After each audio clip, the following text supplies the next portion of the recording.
और पहाड़ों पर तो बारिश मुसीबत का सबब बनी हुई है, वहीं मैदानों में भी पानी ने अब डेरा जमाया हुआ है।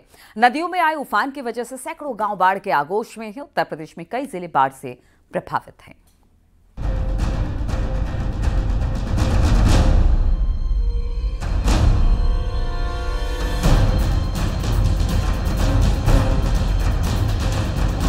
एक तरफ पहाड़ों में तबाही मची हुई है तो वहीं मैदानों में बाढ़ ने हालात मुश्किल बना दिए हैं।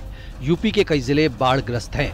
बलिया में गंगा और सरयू नदी प्रचंड वेग के साथ बढ़ रही है, जिससे यहां 22 पक्के मकान और 298 रिहायशी झोपड़ी पानी में समा चुकी हैं। कई प्राइमरी स्कूल डूब चुके हैं, जिससे पढ़ाई में भी दिक्कत आ रही है। राहत टीमों की तैनाती कर दी गई है। हमारे परिषदीय विद्यालय भी प्रभावित हुए हैं। कुल अभी तक 78 परिषदीय विद्यालय ऐसे हैं जिनमें पानी है और इस वजह से वहाँ के परिषदीय विद्यालयों को बंद कर दिया गया है और वहाँ छुट्टी घोषित कर दी गई है और सभी स्थानीय वासियों से अनुरोध किया गया है कि वो अपने बच्चों को बाहर न भेजें, जिससे कोई दुर्घटना न होने पाए। बहराइच में बाढ़ से हालात खराब हैं। भारी बारिश और नेपाल से छोड़े गए पानी की वजह से बहराइच में कई गांव डूब गए। घाघरा नदी में आए उफान की वजह से लोगों की मुश्किलें बढ़ गईं।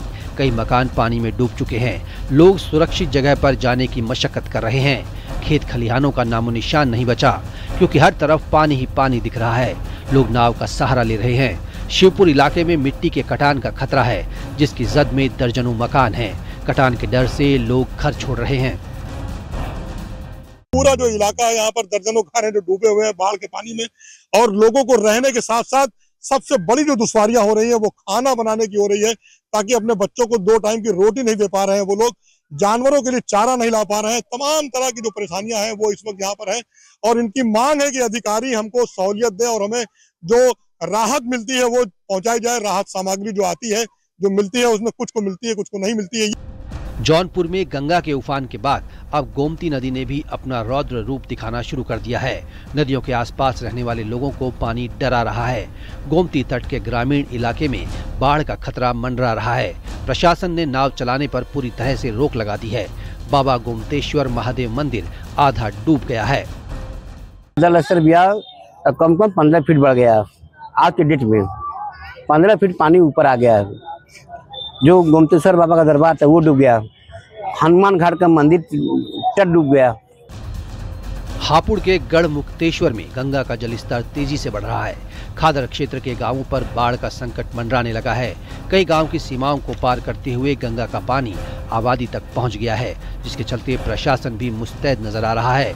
बाढ़ चौकियां बनाई गई हैं।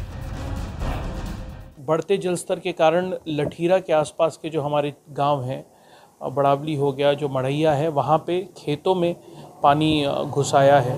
कल रात्रि को मेरे और कप्तान साहब के द्वारा इन क्षेत्रों का भ्रमण भी किया गया, तो खेतों में लगभग 1-2 फीट पानी आ गया है।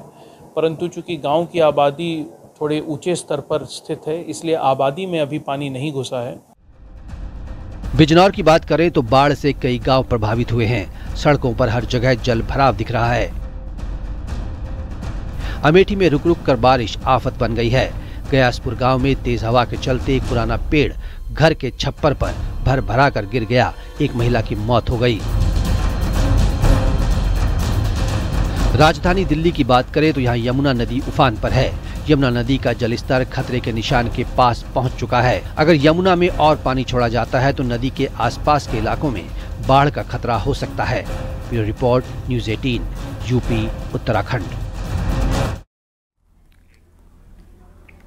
पंडित दीनदयाल उपाध्याय मंडल ने नया इतिहास रच दिया है। मालगाड़ी के 354 डिब्बे थे और एक मालगाड़ी में इतने डिब्बे हो सकते हैं क्या ये हम आपको दिखा रहे हैं। तो ये मालगाड़ी के डिब्बे आप देखिए, एक तरह से इतिहास बनाया इस मालगाड़ी के इतने बड़े डिब्बे ने। के लिए मालगाड़ी को भी रफ्तार पकड़ते देखा होगा, लेकिन क्या ऐसी मालगाड़ी कहीं देखी है जो रेलवे ट्रैक पर दौड़ रही है लेकिन खत्म होने का नाम नहीं ले रही। मालगाड़ी के डिब्बों को वैगन भी कहा जाता है। अमूमन मालगाड़ी में 48 से 60 डिब्बों को रखा जाता है, लेकिन ये 4.5 किलोमीटर लंबी मालगाड़ी है जिसमें 354 वैगन लगाए गए हैं। जहां पर एक मालगाड़ी के डिब्बे खत्म हो जाते हैं, उसके बाद नया इंजन जोड़कर पीछे की मालगाड़ी को खींचता है। 7 इंजनों को जोड़कर देश की सबसे लंबी मालगाड़ी चलाई गई है। गुरुवार को डीडीओ मंडल के गंज ख्वाजा स्टेशन से पहली बार 6 मालगाड़ियों को जोड़कर बनाई गई रुद्रास नाम की मालगाड़ी को सफलतापूर्वक चलाया गया। इसी के साथ एशिया की सबसे लंबी मालगाड़ी का सफल संचालन करके इतिहास रचा गया। और इसी के साथ यहाँ पर रुकेंगे छोटे से ब्रेक के लिए, जल्द हाजिर होंगे। आप देख रहे हैं न्यूज़ 18 उत्तर प्रदेश उत्तराखंड।